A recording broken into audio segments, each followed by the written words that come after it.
이건 사람들은 다 영향을 받게 돼 있어요. 그래서 어르신들이 먼저 한 사람들이 어떻게 하느냐에 따라서 다음 사람들이 저렇게 하면 되는구나 이렇게 영향을 받아요. 그래서 이렇게 앞자리에 앉아야 되는구나 이것도 영향을 받고 또 열심히 이렇게 아름답게 은혜로운 찬양을 준비하는 것도 영향을 받아요. 아무튼 사람은 평생을 살아가면서 사람에게 영향을 받든지 환경에 영향을 받든지 아무튼 우리는 영향을 받는 존재다. 그렇기 때문에 누구에게 영향을 받느냐 또 어떤 환경 속에 있느냐 이건 굉장히 중요해요. 그런데 영향을 받는데 좋은 영향을 받는지 아니면 나쁜 영향을 받는지 이게 중요하잖아요. 누구를 만나든지 어디에서 살든지 좋은 영향을 받으면 뭐가 문제가 되겠어요? 그런데 좋지 않은 영향을 받으니까 좋지 않은 사람을 만나서 좋지 않은 영향을 받으니까 좋지 않은 환경 속에 있어서 좋지 않은 영향을 받으니까 이게 이제 문제가 되는 거죠. 그래서 성경에 보면 이스라엘 백성들에게 하나님의 말씀대로 순종하며 살 것을 왜 이렇게 강조할까? 하나님의 말씀이 좋은 영향력을 주기 때문에 그런 거예요. 그러니까 세상에 사람들도 있고 세상에 법들도 있고 세상에 이런저런 모습들도 많이 있는데 그런데 하나님의 말씀보다 더 좋은 영향력을 끼칠 수 있는 것은 없다. 이게 하나님의 생각이에요. 그러니까 하나님께서 이스라엘 백성들에게 말씀하시고 그 말씀대로 살 것을 그렇게 강력하게 요청하는 거예요. 하나님의 말씀대로 살지 않으면 징계를 줘서라도 하나님의 말씀대로 살아라. 내 말씀에 영향을 받아라. 그렇게 강제적으로도 하나님께서 영향을 주시기를 그렇게 원하는 거죠. 우리 부모가 돼 보신 분들은 알잖아요. 자녀들에게 좋은 영향력을 주고 싶잖아요. 그렇죠? 근데 마음대로 안 되잖아요. 좋은 영향을 주고 싶은데 들어먹어야지. 마음은 원하는데 안 들어먹잖아요. 예전 교회 있을 때 아주 노래를 잘하는 성악가 한 분이 있는데 이분이 예쁘장하게 생겼어요. 그러면서 언제나 저보고 그래요. 목사님, 저도요 우아하고 예쁜 모습 보이고 싶어요. 그런데 저놈의 새끼들이 말을 안 들어요. 아들 둘을 키우고 있거든요. 아들 둘이 너무나 자기를 속삭이니까 목사님 나도 부드러운 말, 좋은 말 이거 하고 싶어요. 그런데 저놈의 새끼들이 나를 하여금 목소리 크게 한다 그래요. 이게 다 그렇죠. 그래서 초등학교 때 위인전을 많이 읽히는 이유가 뭘까요? 우리나라뿐만 아니라 전 세계 위인전을 많이 읽히는 이유는 우리나라뿐만 아니라 전 세계 위인들 그들의 위인전을 통해서 그들을 본받으라고 그들의 장점이 뭐냐 그들이 어떻게 살았느냐 어떻게 하면 그들처럼 내가 삶을 살 수 있을까 그래서 위인전을 초등학교 때는 많이 읽히는 거예요. 그랬을 때 자기의 소망을 자기의 꿈을 갖게 되고 나는 이런 사람이 될 거예요. 앞으로 나는 이런 일을 할 거예요. 그런 영향을 받아서 거기에 대한 자신의 미래에 대한 목표를 세우기 때문에 그런 거죠. 오늘 본문에도 보면 하나님께서 이 이스라엘 백성들에게 어떤 영향력을 끼치고 계시는가? 한마디로 말하면 여러 가지가 있겠지만 하나님께서 약속한 것은 반드시 지키신다. 그래서 이 철칙을 하나님께서 반드시 이루어 가신다는 것. 그 어떤 상황 속에서도 이스라엘 백성들은 하나님을 의지하는 법을 배우도록 하는 거예요. 상황이 어렵든지 환경이 어렵든지 지금 여러 가지 기근과 여러 가지 문제가 있든지 그 환경이 문제가 아니라 어떤 상황 속에서도 하나님을 신뢰하고 하나님을 의지하고 하나님의 말씀에 순종하면 하나님께서 모든 문제들을 해결하고 더 좋은 길로 인도해 주신다. 이게 하나님께서 이스라엘 백성들을 훈련시키면서 이스라엘 백성들이 하나님에 대해서 갖고 싶어하는 그런 마음이라고. 오늘 본문에도 보면 이 야곱과 요셉의 이런 과정들을 통해서 하나님께서 이스라엘을 어떻게 준비하시는가 또 하나님께서 이스라엘 백성들에게 약속하신 것을 어떻게 하나씩 이루어 가는지 보여주고 있는 거예요. 어떻게 보면 인간적으로 보면 하나님의 약속이 안 이루어지는 것 같아요. 하나님이 약속하셨는데 하나님이 오히려 이스라엘을 버린 것 같아.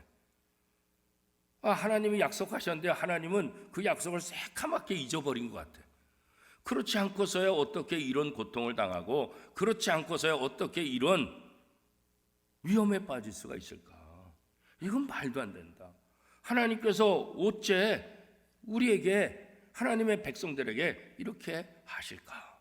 그래서 하나님께 원망도 하고 불평도 하고 그런 생각을 갖게 되는 거죠.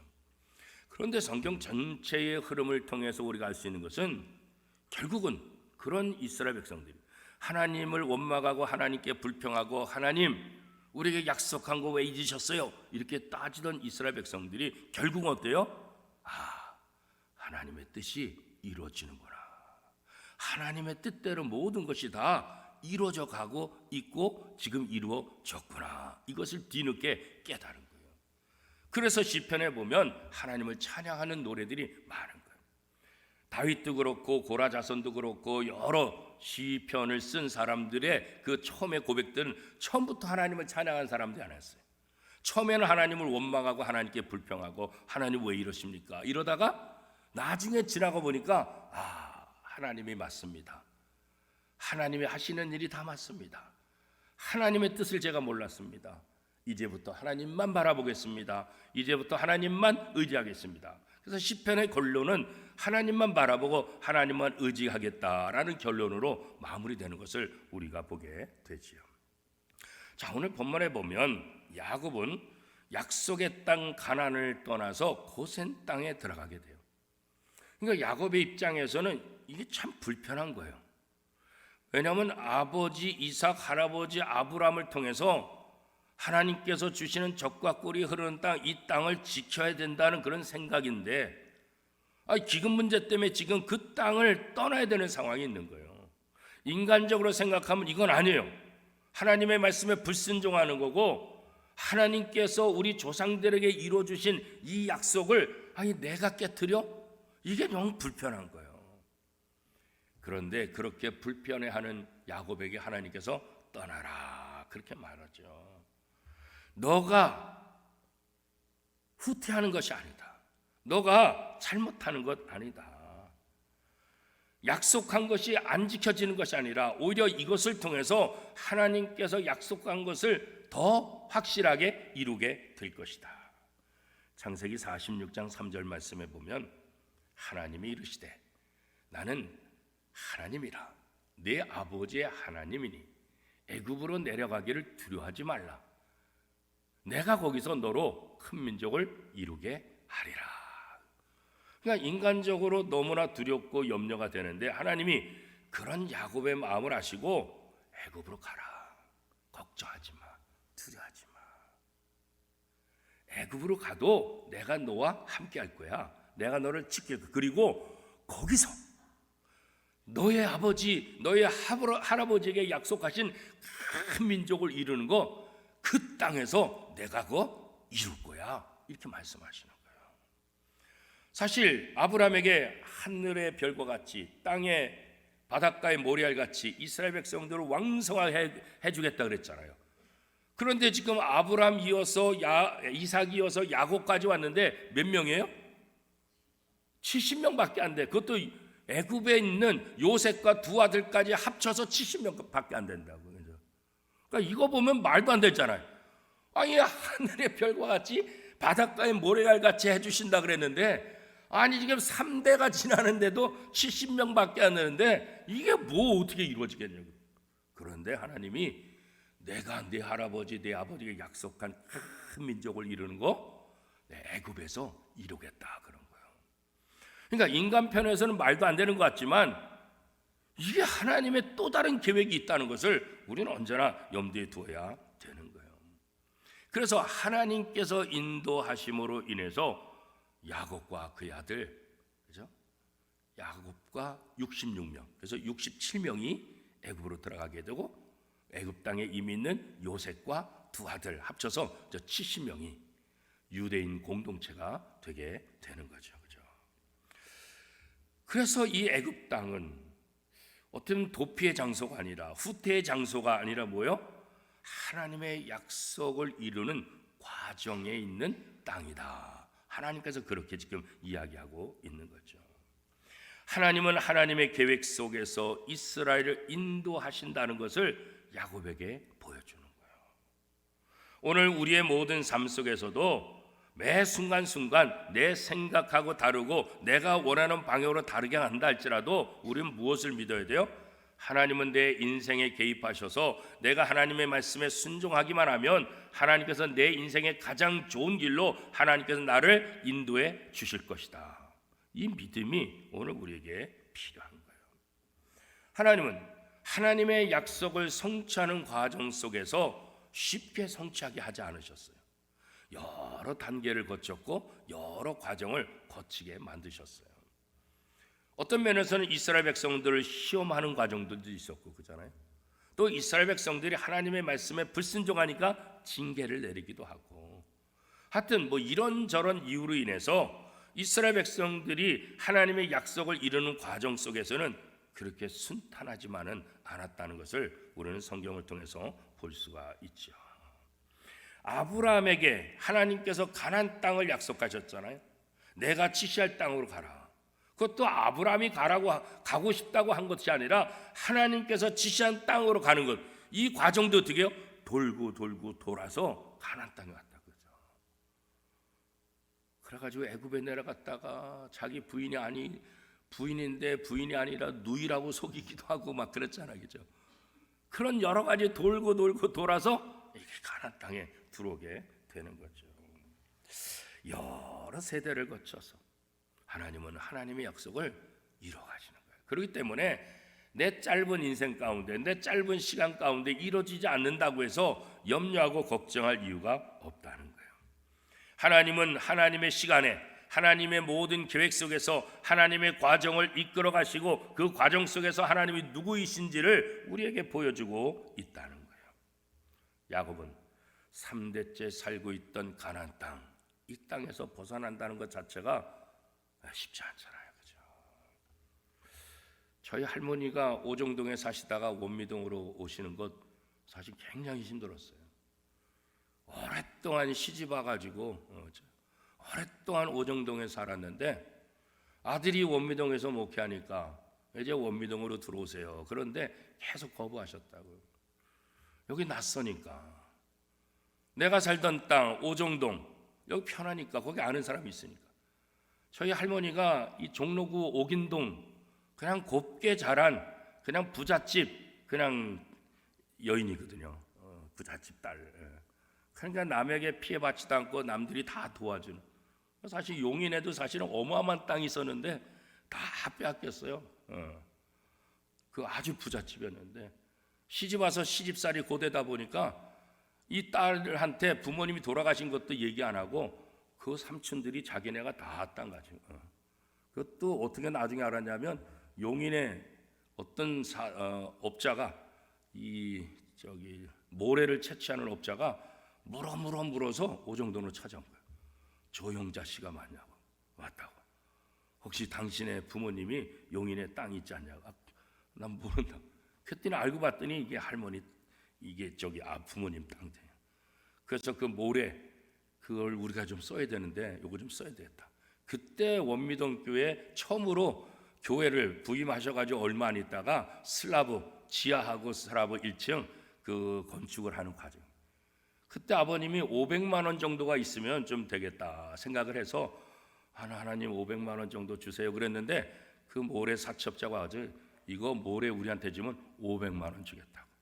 그래가지고 그 돈으로 이걸 이제 진 거예요. 나중에 아버님 그래 좀 더 부를 걸. 하나님한테 기도할 때 한 1,000만 원 필요합니다. 그러면 돼. 그 정도로 아주 부잣집 딸이었고, 근데 시집 오셔서 힘드니까 친정 생각도 안 해요. 그러니까 그렇게 곱게 자라셔서 노인정 이거 가는 거 싫어하셨어요. 남들하고 어울리는 것도 참 싫어하셨어요. 그런 분이 이 원미동으로 옮겨오는데 이게 너무 힘든 거야. 계속 끝까지. 그러다 결국은 이제 아들 때문에 오시긴 하셨잖아요. 이렇게 자기가 살던 고향을 떠나는 것이, 자기가 이렇게 거처하던 것을 옮기는 것이 이게 쉽지 않다고.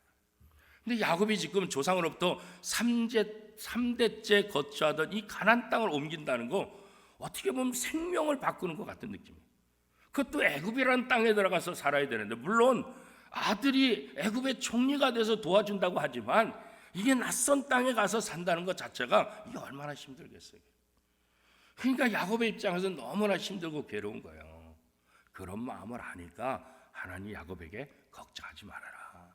애굽으로 가라. 내가 도와줄게. 내가 인도할게. 그리고 거기서 너희 조상에게 약속하신 큰 민족을 이루는 거 내가 그거 이루어 줄게. 이런 거죠.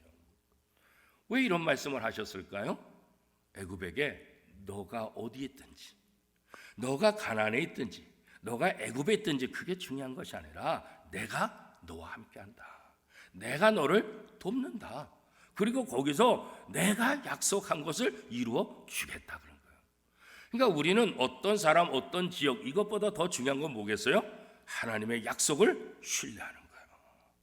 하나님의 약속을 신뢰. 하나님의 약속을 붙잡는 거예요.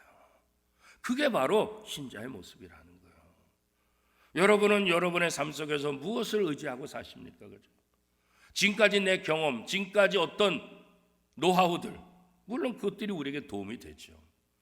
그러나 우리의 경험과 우리의 노하우가 결국 우리를 잘 되게 하는가요?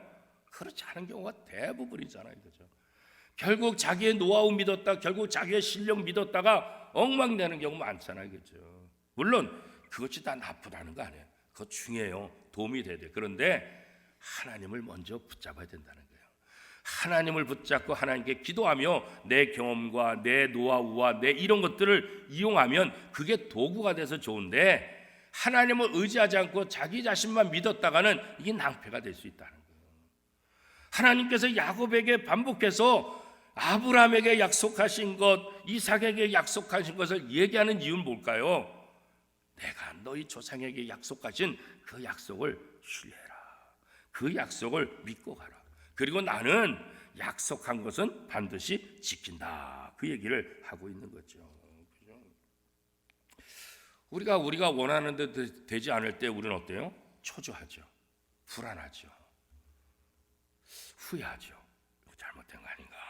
괜히 이런 거 아닌가? 그런 생각을 하게 됐잖아요. 그렇죠? 그런데 그런 순간, 그런 상황이 온다 할지라도 그 과정이 하나님께서 내 인생에 개입하셔서 나를 하나님이 원하시는 과정으로 인도하시는 과정이다라고 믿는다고 한다면 그 과정도 우리에게 복이고 그 과정도 우리에게 은혜가 될 수 있다는 거예요. 그런데 왜 이게 불평거리가 되고 왜 불만거리가 될까요? 하나님을 개입시키지 않으니까. 하나님을 개입하지 않아요. 하나님의 개입 없이 내 생각만 갖고 하니까 이게 불평이 되고 불만이 되는 거예요. 그러나 하나님의 약속이 개입되고 하나님을 의지하는 것이 개입되면 그 고난과 힘든 과정이 오히려 뭐예요? 은혜의 과정. 하나님께서 나를 인도하시는 과정으로 생각해 볼 수가 있다는 거예요. 그러니까 우리가 인식의 전환 뭐 그런 거 얘기했잖아요. 그렇죠. 우리 생각에 머물러 있는 것이 아니라 하나님의 말씀으로 나를 다시 한번 조명해 보는 것, 이거 굉장히 중요한 거죠. 그래서 하나님을 의지하고 하나님을 바라보면서 일을 할 때, 그때와 하나님을 의지하지 않고 일할 때는 전혀 다른 결과가 나오는 것을 볼 수가 있어요. 자, 요셉과 야곱이 애굽 땅에서 20년 만에 만나게 되잖아요. 그죠? 20년이라는 세월이 흐르면서 얼마나 기가 막히겠어요. 그죠? 이 20년이라는 세월이 야곱에게 있어서는 정말 기가 막힌 시간 아니겠어요? 자기가 가장 사랑했던 이 요셉이 죽었다는 소식을 듣고 20년 동안 얼마나 힘들었어요. 그나마 그 요셉의 동생 베냐민 바라면서 위로하고 있었는데, 그렇잖아요. 이 20년이라는 세월은 야곱에게 있어 너무나 괴로운 그런 순간들이에요. 요셉도 마찬가지 아니겠어요? 아버지와 가족들을 떠나고, 물론 형제들이 팔아버려서 그랬지만 그 20년 동안 가족들을 생각하면서, 특별히 아버지를 생각하면서, 자기 동생 베냐민을 생각하면서 얼마나 힘들게 보냈을까요? 그죠? 그리고 20년 만에 만나, 20년 만에. 그런데 하나님은 이 20년 만의 만남을 어떻게 사용하고 있는 거예요? 야곱의 가족뿐만 아니라 야곱의 모든 앞으로 이스라엘 백성들을 구원하는 하나님의 놀라운 계획으로 이것을 이뤄가고 있다는 거예요. 그죠? 20년 만의 만남이 하나님께서 아브라함에게 이삭에게 약속하신 그 약속을 이루는 시발점으로 하나님께서 삼고 계시다는 거죠. 야곱과 요셉의 재회는 요셉의 꿈이 이루어진 거예요.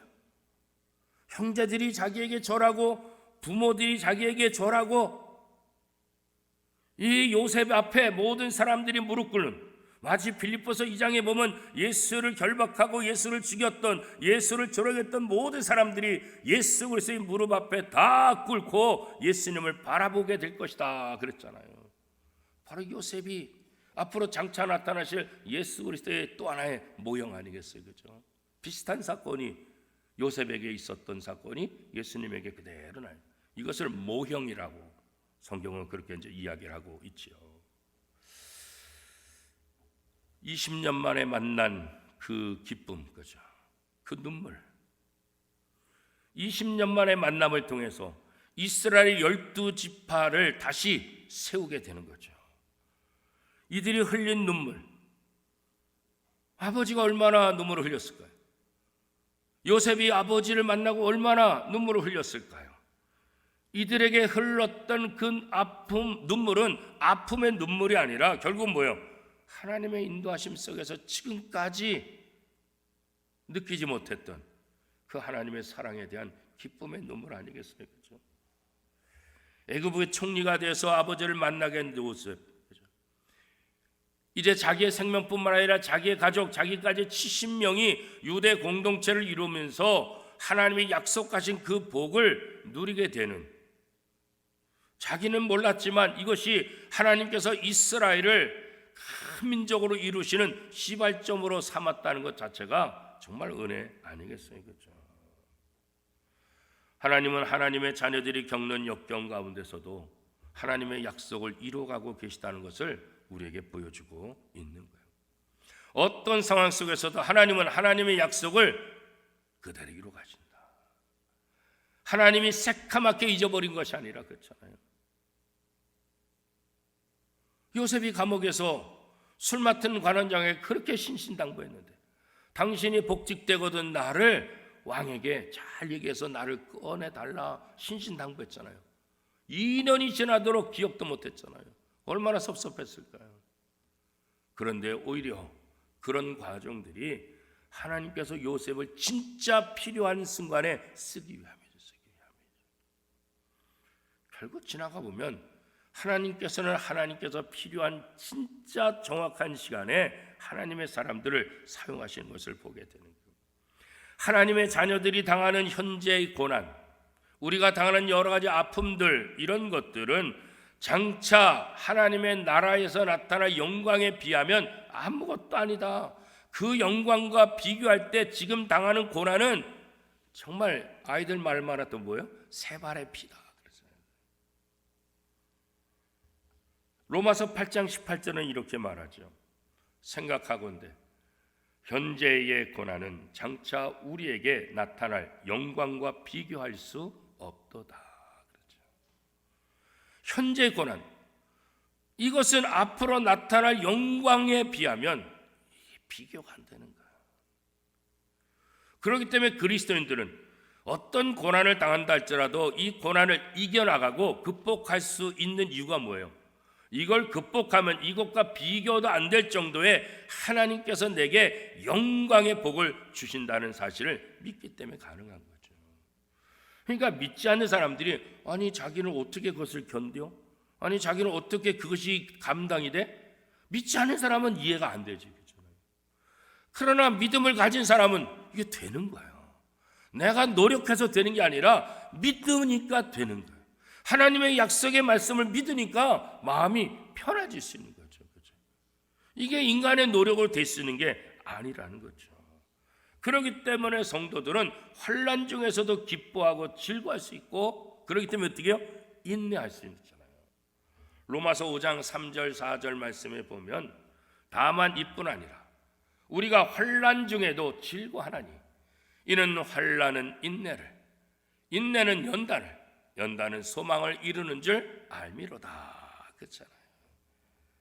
환난 중에 인내할 수 있는 것, 인내하게 되면 그 연단을 통해서 소망.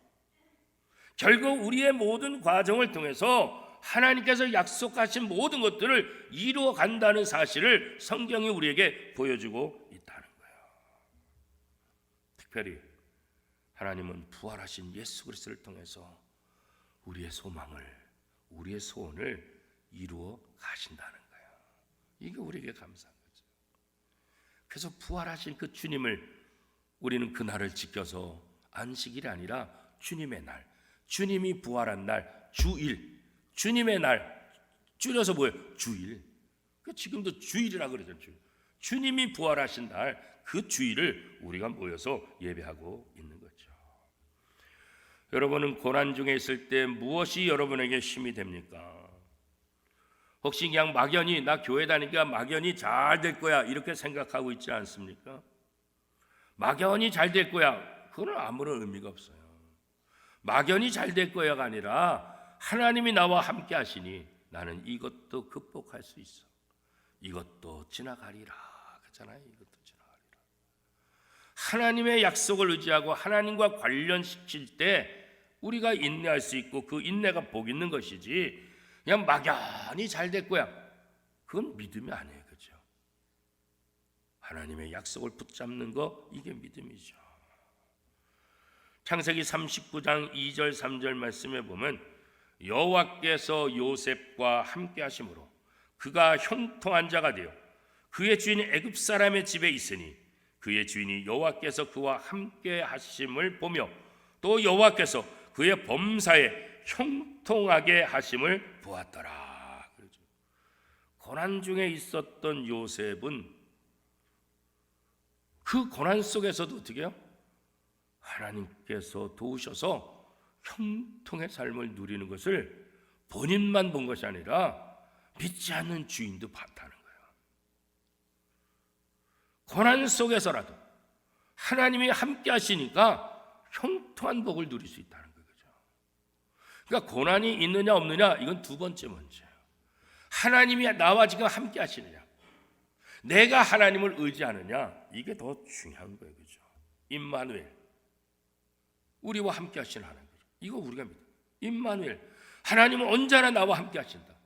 어떤 사람과 있든지 하나님은 나와 함께 하신다. 어떤 환경에 처해 있든지 하나님은 나와 함께 하신다.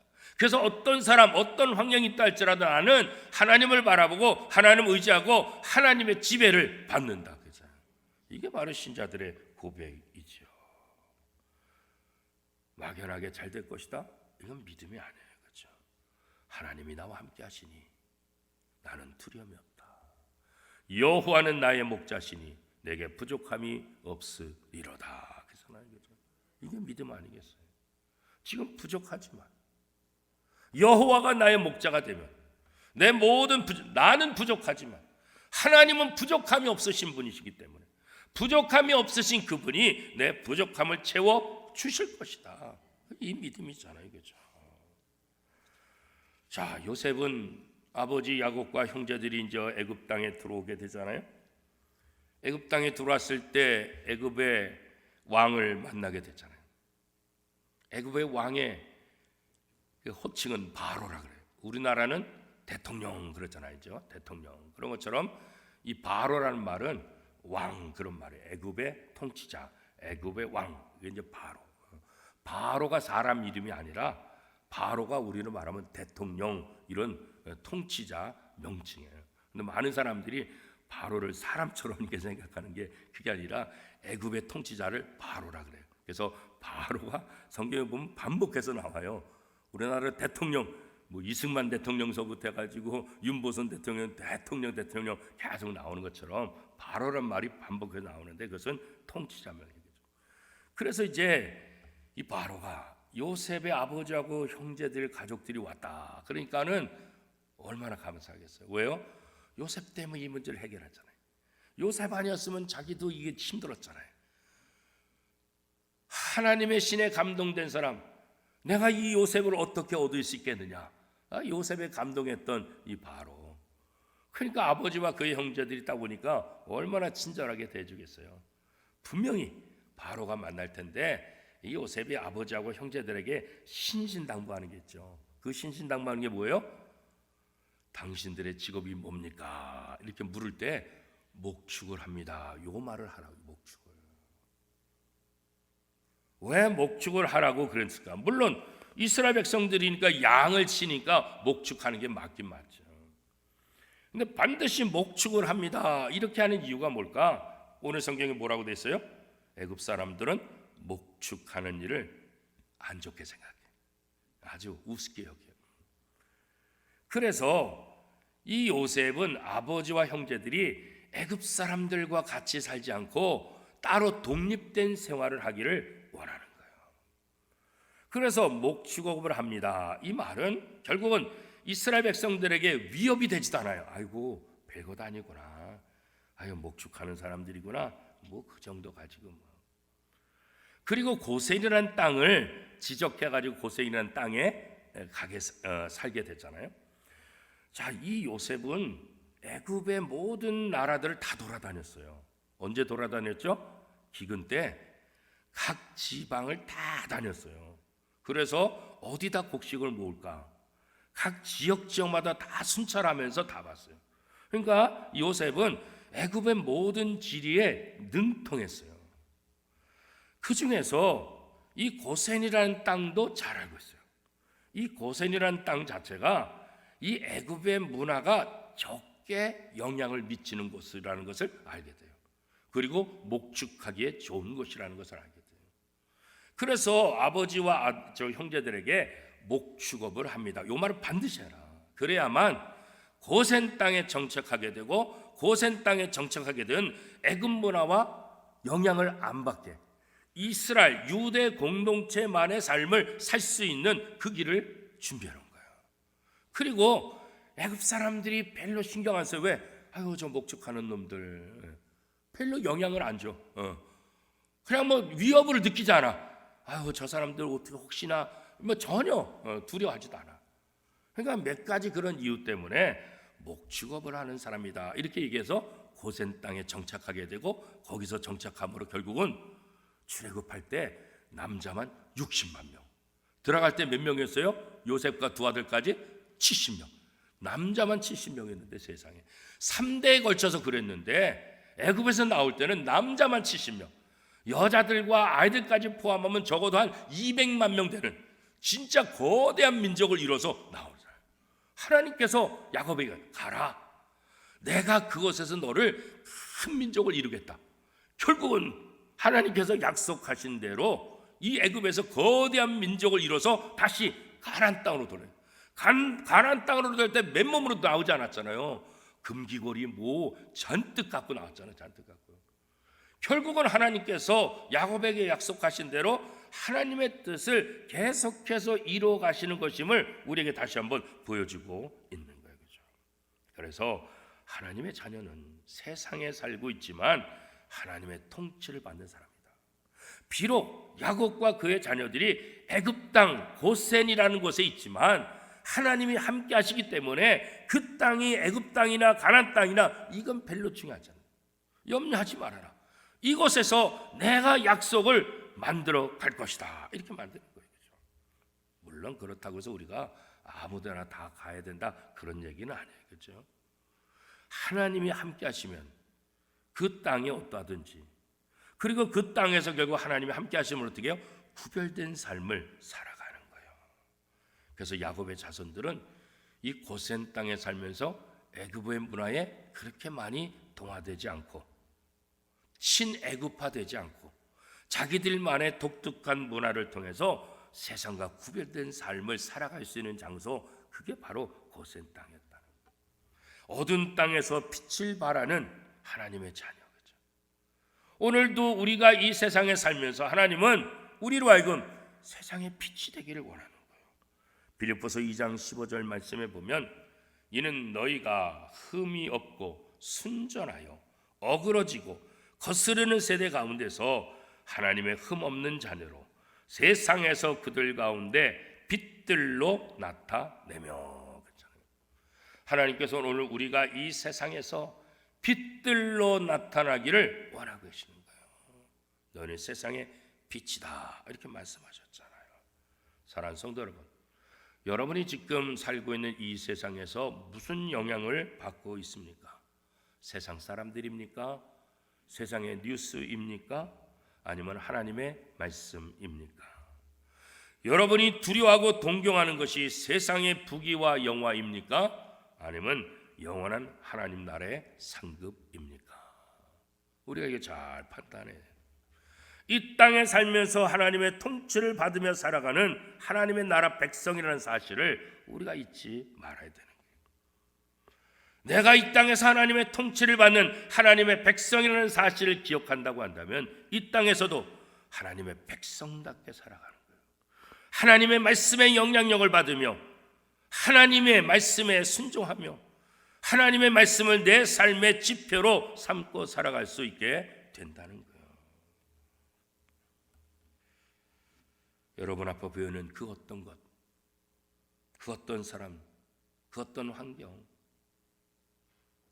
그것이 아니라 영원히 불변하는 하나님의 말씀, 이 말씀을 믿고 이 말씀을 신뢰하고 이 말씀을 실천하며 이 말씀대로 살아가는 저와 여러분의 삶이 될 수 있기를 축복합니다.